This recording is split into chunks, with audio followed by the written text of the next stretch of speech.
Hello, welcome to Bible Bedtime. This is season 3, episode number 174. I am your host, Dana. In this podcast, I read a full chapter of the Bible in a way that will help lull you into heavenly sleep. If you'd like to reach out to me or be part of the Bible Bedtime community, I invite you to email me at BibleBedtimePodcast@gmail.com or on Facebook at Bible Bedtime. Now, of course, don't do it right now. But if you remember, after a good night's sleep, to connect, I would love to hear from you. Because we are in season 3, I am now reading the 3rd book of the Old and New Testaments. We've already read Leviticus, and now we are in the book of Luke. And tonight, I will read from Luke chapter 12.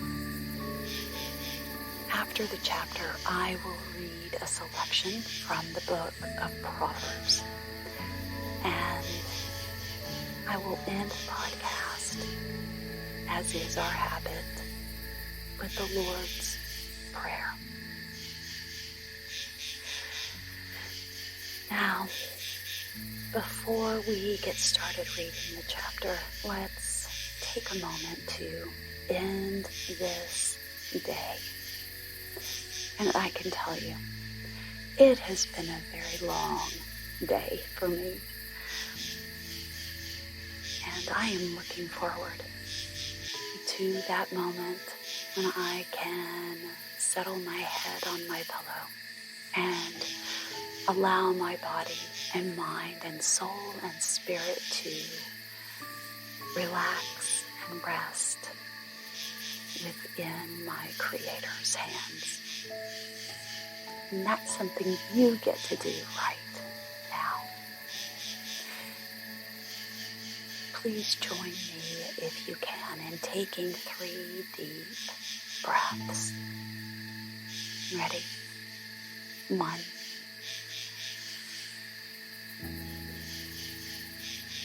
2.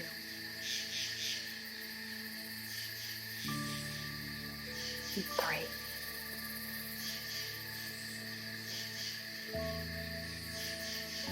Luke 12.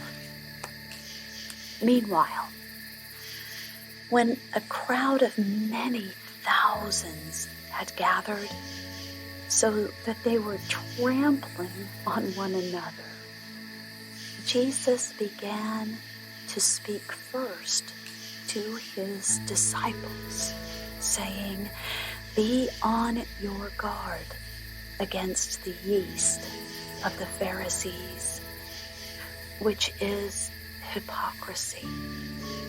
There is nothing concealed that will not be disclosed, or hidden that will not be made known. What you have said in the dark will be heard in the daylight, and what you have whispered in the ear in the inner rooms will be proclaimed from all the roofs. I tell you, my friends, do not be afraid of those who can kill the body, and after that can do no more. But I will show you whom you should fear.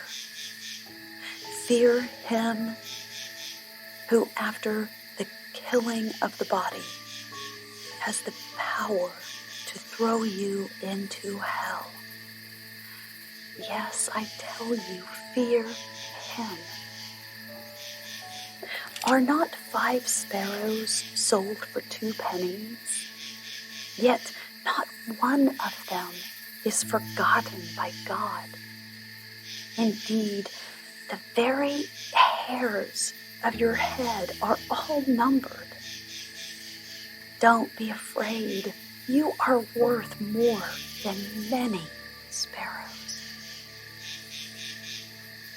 I tell you, whoever acknowledges me before men, the Son of Man will also acknowledge him before the angels of God.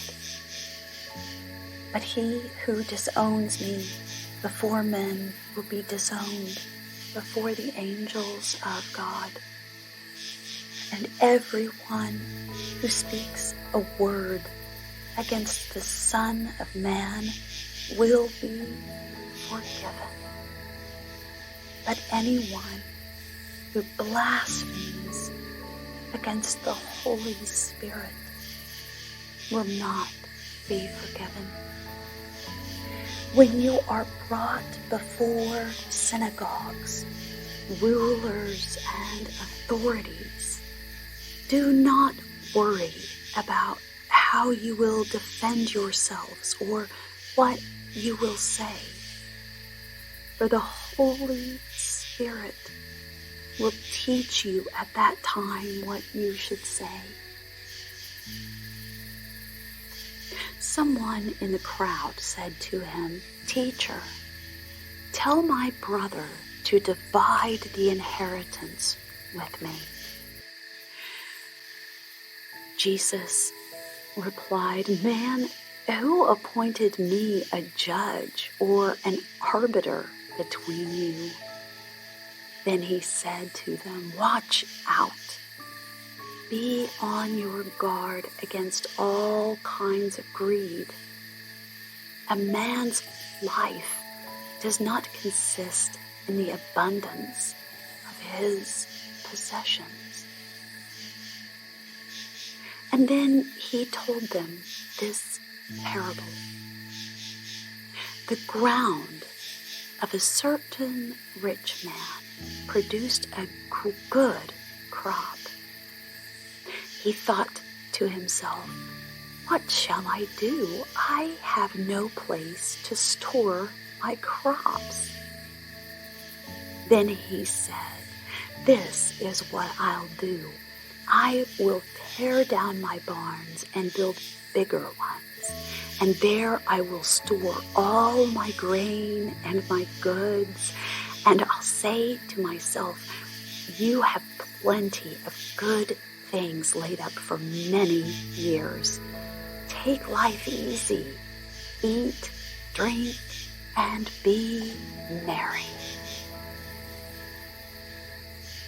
But God said to him, "You fool, this very night your life will be demanded from you.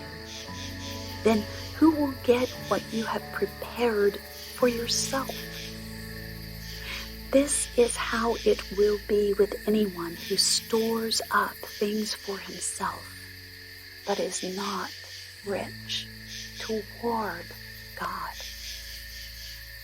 Then Jesus said to his disciples, "Therefore I tell you, do not worry about your life, what you will eat, or about your body, what you will wear.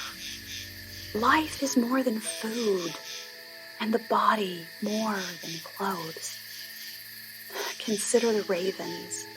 They do not sow or reap. They have no storeroom or barn, yet God feeds them. And how much more valuable you are than birds. Who of you, by worrying, can add a single hour to his life?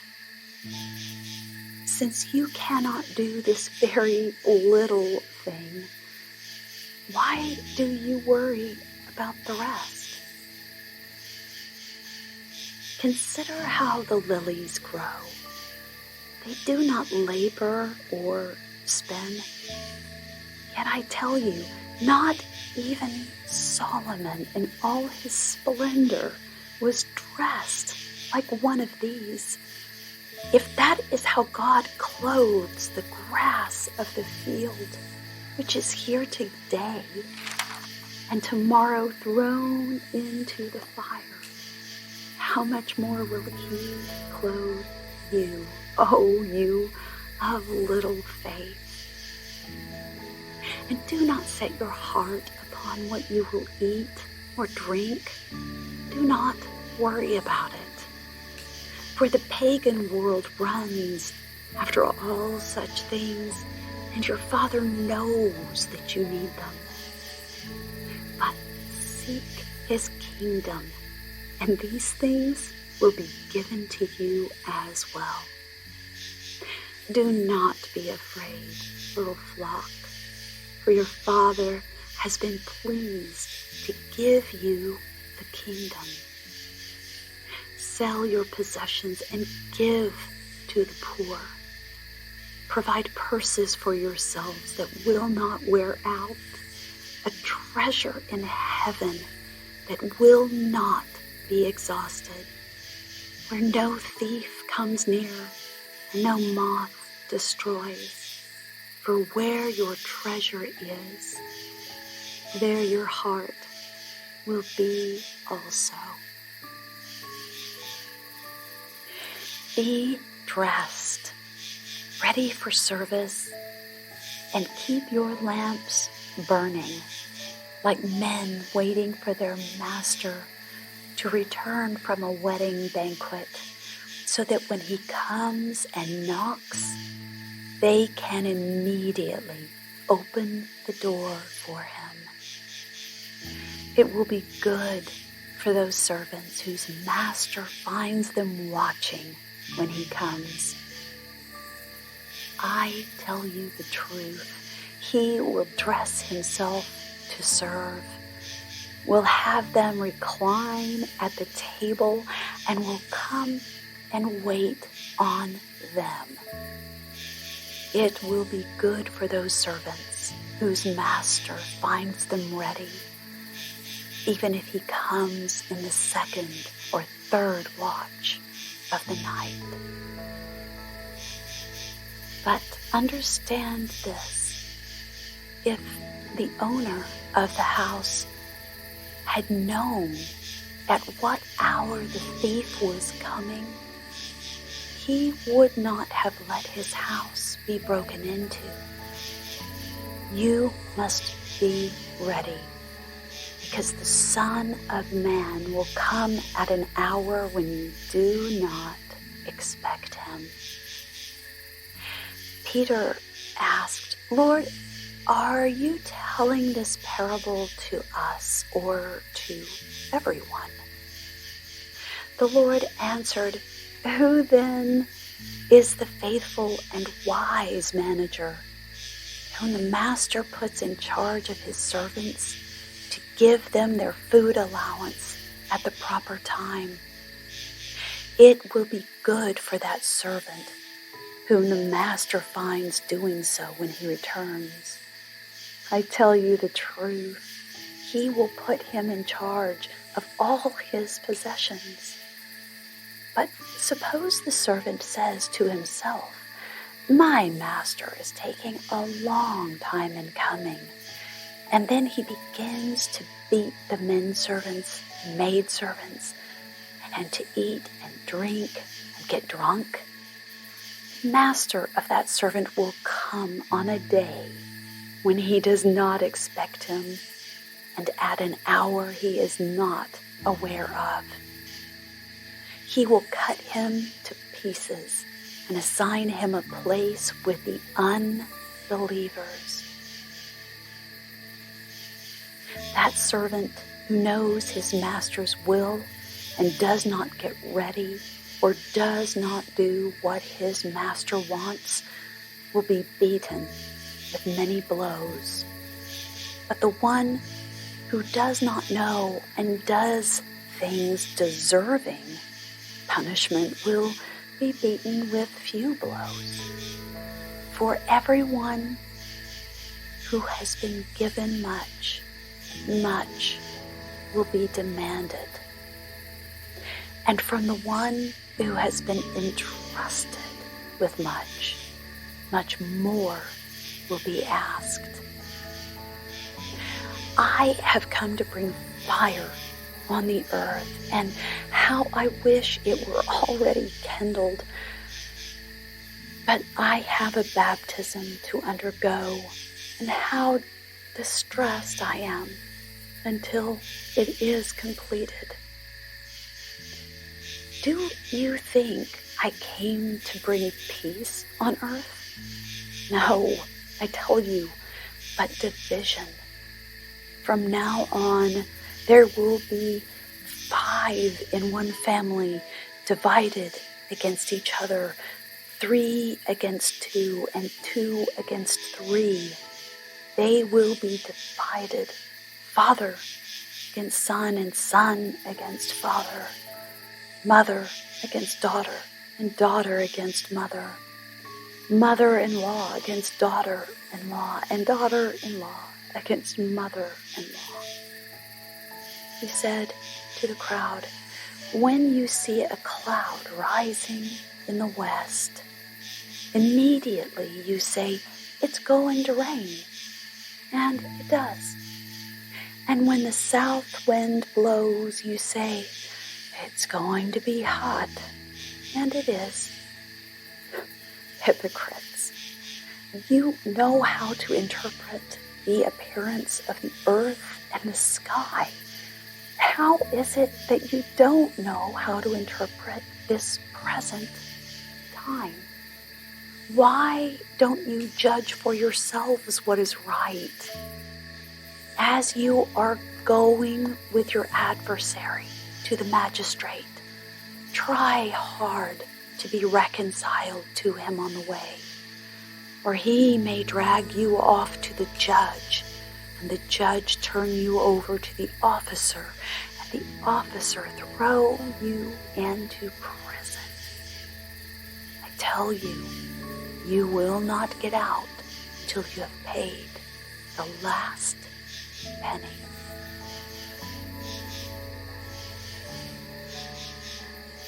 Now a reading from the book of Proverbs. Tonight I will read from Proverbs 12, verses 11 through 20. He who works his land will have abundant food, but he who chases fantasies lacks judgment. The wicked desire the plunder of evil men, but the root of the righteous flourishes. An evil man is trapped by his sinful talk, but a righteous man escapes trouble. From the fruit of his lips, a man is filled with good things, as surely as the work of his hands rewards him. The way of a fool seems right to him, but a wise man listens to advice. A fool shows his annoyance at once, but a prudent man overlooks an insult. A truthful witness gives honest testimony, but a false witness tells lies. Reckless words pierce like a sword, but the tongue of the wise brings healing. Truthful lips endure forever, but a lying tongue lasts only a moment. There is deceit in the hearts of those who plot evil, but joy for those who promote peace.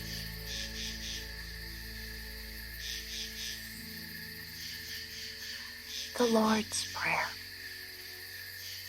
Our Father in heaven, hallowed be your name.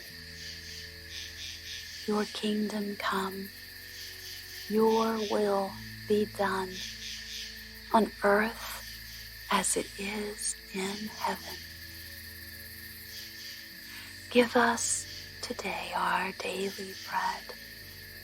Forgive us our debts, as we also have forgiven our debtors.